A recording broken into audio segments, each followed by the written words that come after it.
Ladies and gentlemen, we are back. Another Gabe Sayers Believer video, and today we're digging in our bag right here. We're pulling something out the bag. We need a little return to form because it's been some flops, ladies and gentlemen. We hit the 1K subscribers. We're hyped. We dropped the face reveal.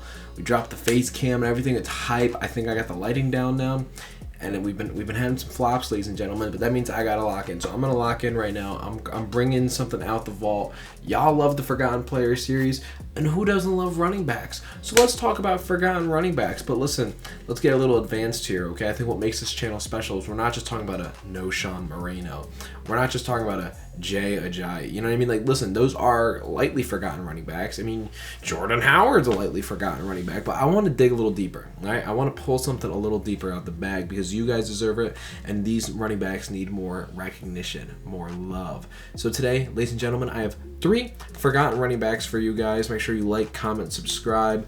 You know, do all of it for your boy JD McKissic. You know what I mean? You got to put it on for our forgotten boys right here. So, ladies and gentlemen, this is 3 forgotten running backs. First on our list, ladies and gentlemen, is Dinard Robinson. And Dinard Robinson is a former Jacksonville Jaguar and was one of the most electrifying players in college football during his time at the University of Michigan. You know, he had speed, agility. He was a dynamic threat with the football, receiving, running, throwing it. He could do anything. As long as he put the football in his hands, this kid was dynamic. From 2009 to 2012, he really made himself a household name, even earning a nickname Shoelace because he famously played without tying his shoelaces. He set multiple NCAA records for being a dual threat quarterback and rushing for a bunch of yards, passing for a bunch of yards. He left Michigan as the all-time leader in career rushing yards by a quarterback. However, NFL scouts were pretty skeptical about his ability to transition to a quarterback at the professional level due to his smaller size, inconsistent mechanics, and concerns about accuracy. And this ended up leading to one of the most unusual draft valuations in recent memory, with teams viewing him more as like a project who might fit better as a running back or maybe a receiver or even a returner. It actually was the Jacksonville Jaguars who took a chance on him in the 5th round of the draft, and he went number 135th overall in the 2013 draft. And he was labeled as just a offensive weapon, like a Swiss Army tool, almost like a Taysom Hill before Taysom Hill. So now, trying to make the roster, he instead of just trying to be a single position, he did a little bit of everything, but he struggled his rookie season. He recorded just 66 rushing yards on 20 carries and caught no passes. The Jaguars were deep in a rebuild at this point, and Robinson was buried behind veterans MJD, Maurice Jones-Drew, and Jordan Todman, which definitely limited his touches. However, flashes of his speed, really hinted that potential that he had. By 2014, everything actually came together. This would be the peak of his NFL career. With Jones-Drew leaving in free agency, Jacksonville rotated through multiple backs, and Robinson seized the starting role midseason. His breakout came in Week 7 against the Cleveland Browns when he stunned fans with a crazy career-high 127 rushing yards on 22 carries. He even scored his first NFL touchdown, helping the Jaguars notch their first win of the season.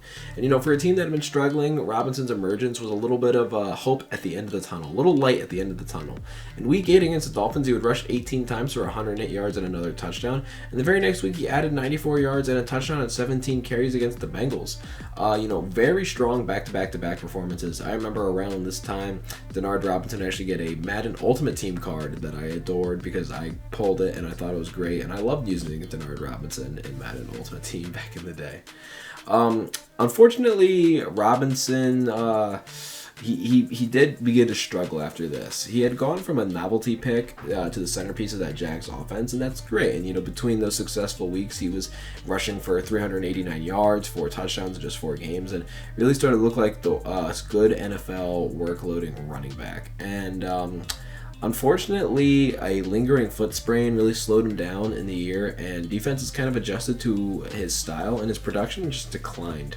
He still finished with 582 rushing yards on 135 carries, which is 4.3 yards per carry, 3 rushing touchdowns, and 23 receptions for about 124 yards, which is by far his best statistical output of his 4-year career.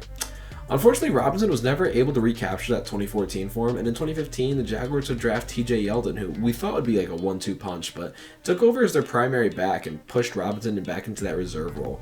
He finished that season with only 266 rushing yards and no touchdowns, and was kind of just used as a change of pace runner. And in 2016, his final NFL season, he was further buried behind the depth chart when veteran Chris Ivory joined the Jags. He managed just 144 rushing yards, and a late season ankle injury ultimately ended his time with the Jaguars, and he would never sign with another NFL team. Though his career was short-lived, Dinard Robinson's story is definitely unique, especially with how dynamic he was in college and then how that transitioned to the NFL, and how the Jaguars either utilized him or misutilized him. Absolutely an offensive weapon, but he did have some moments in the sun before he eventually was taken out. And at his peak, Robinson was the embodiment of that Swiss Army tool player and a guy that could turn any run into a highlight at any point. Next on our list, ladies and gentlemen, is Vic Ballard, a promising young running back whose NFL career was cut too short due to injuries and left fans wondering what might have been if he stayed healthy. Born in Mississippi in 1990, Ballard began his college career at Mississippi Gulf Coast Community College before transferring to Mississippi State, where he actually became a standout in the SEC. Known for his tough running style and ability to finish runs with power, he posted back-to-back productive seasons in 2010 and 2011, rushing over 2,100 yards and 29 touchdowns across those 2 years. Despite that collegiate success, Ballard slipped in the draft, and largely due to concerns about his speed and explosiveness, but the Colts snagged him in the 5th round of the 2012 draft, 170th overall. He entered the league as an overlooked but definitely intriguing prospect in a backfield that lacked their clear future back. Ballard quickly proved to people that he could have been the biggest steal of the draft when in his rookie season in 2012 turned out to actually be the best year of his career. He truly emerged as the Colts' primary ball carrier and really looked like he was going to be the future Colts running back. He was able to get 814 yards on 211 carries, and this was during Andrew Luck's first season at quarterback. And after starter Donald Brown went down with injuries, Ballard seized that opportunity, played in all 16 games, started 12 of those, and he also added 17 catches for 152 yards and a touchdown. His numbers weren't extremely eye-popping, but he was consistent, and he had a great ability to grind out tough yards, and it gave the Colts a much-needed edge to their offense at this point with a young Andrew Luck. Ballard's most memorable moment came in Week 8 against the Tennessee Titans when he delivered one of the craziest highlight reel plays of the season. On the first drive of overtime, he caught a short pass from Luck and made a defender miss and weaved his way down the sideline before somersaulting into the end zone for a 16-yard game-winning touchdown. The play, which featured his extremely unexpected flip across the goal line, immediately went viral and cemented Ballard as a fan favorite in Indy. He later had his first 100-yard rushing performance in Week 15 against the Texans, where he ran for 105 yards on 18 carries in a very important divisional matchup. Ballard finished the year as the Colts' leading rusher and played a key role in helping the team rebound from that 2-14 season in 2011 to an 11-5 and playoff berths in Luck's rookie year. Expectations were high for Ballard heading into 2013, and the Colts envisioned him as their long-term starter. However, disaster would strike in Week 1 after carrying the ball 13 times for 63 yards against the Raiders. Ballard would tear his ACL, and he would just never, ever be the same. Now, this was in the practice after the game against Oakland, and it truly just ended his season before it really ever started. The injury was so devastating for both Ballard and the Colts, and he seemed like he was poised for that breakout sophomore campaign after showing so much more promise and ability in the second year.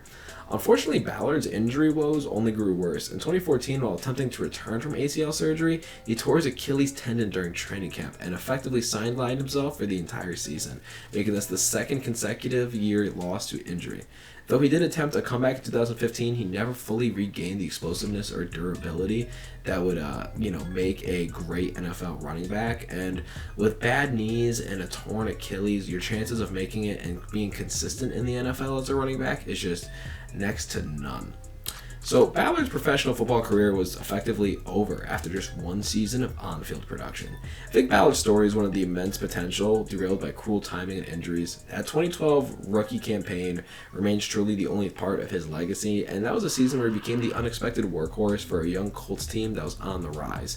Again, we talk about that overtime flip touchdown against Tennessee, and it still stands out as one of the most iconic plays. He was tough, determined, and had a knack for making big-named plays when they needed him. Now he's an engineer engineer apparently, and actually has a lot of success as an engineer, and he's a very extremely smart guy now. So I'm happy that Vic Ballard's doing all right in life. That guy definitely deserves it after dealing with the bullshit that he had to deal with. Finally on our list, ladies and gentlemen, is TJ Duckett. TJ Duckett was one of the most physically imposing running backs of his era. He was a bruising power runner who just carved out a really solid NFL career for himself in the early 2000s as a short yardage and goal line specialist. Born in Michigan in 1981, Duckett was a multi-sport standout in high school and excelled in not only football but also track and field, particularly in shot put, where his rare combination of size and athleticism was just extremely evident. He went on to star at Michigan State University, where his 6 foot, 250-pound frame and explosiveness made him one of the most feared backs in the Big Ten. For 3 years with the Spartans, he would rush for 3,379 yards and 29 touchdowns, and include a memorable long touchdown run against Michigan in 2001 that helped solidify his reputation as a dominant college runner. His blend of power and surprising quickness truly caught the attention of NFL scouts at Michigan State University.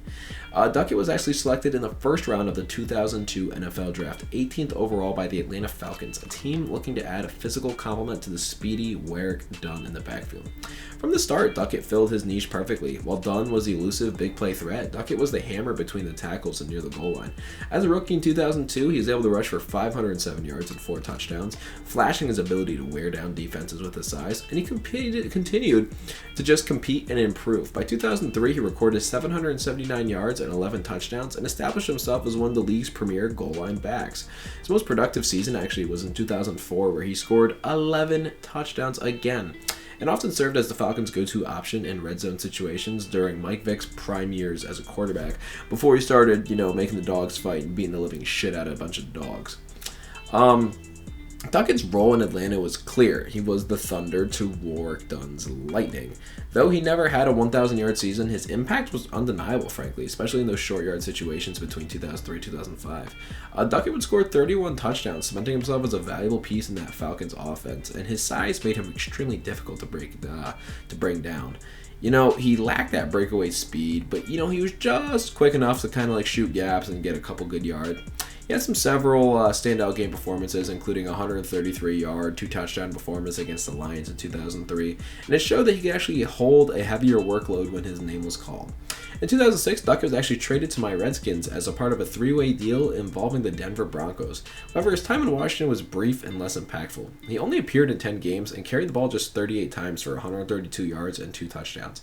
After that season, he signed with the Detroit Lions in 2007, where he had a little bit of a resurgence, rushing for 335 yards and 3 touchdowns as a rotational back.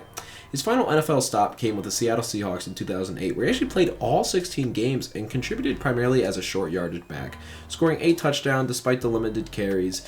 And it was just truly a testament to TJ Duckett being good at something and him just maximizing his skill set in that position.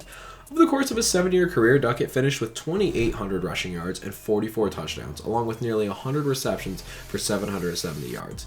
Never reached the level of dominance that some people may expect out of a first-round pick, but he played his role correctly. He knew what his strengths were, and he played his roles exactly as they were meant to be played. Remembered as that classic power back of the 2000s. People come up with a bunch of fullbacks when they think of early 2000s running backs, but I feel like TJ Duckett is not remembered, and I feel like with the little bit of injuries and role changes, it makes him that people did not realize how good of a running back he truly was with or without said opportunity. Ladies and gentlemen, that is it for me. Thank you guys again so much for watching. You guys are the best out there. I really appreciate your supportive comments. They really meant a lot to me. They're helping motivate me to continue to grind even after we have some flops, because flops are flops. We just got to keep hustling, keep grinding. YouTube is a grind, guys. This is a battle, and I'm here to fight with you guys, my believers, my Gabe Sayers believers. We are here to fight until the very end. So stand with me here, guys. Thank you guys again so much for watching. I hope you guys like, comment, subscribe like I've already previously mentioned a few times, and most importantly, folks, make sure you smoke crack and eat drywall. I will see you guys all again very soon.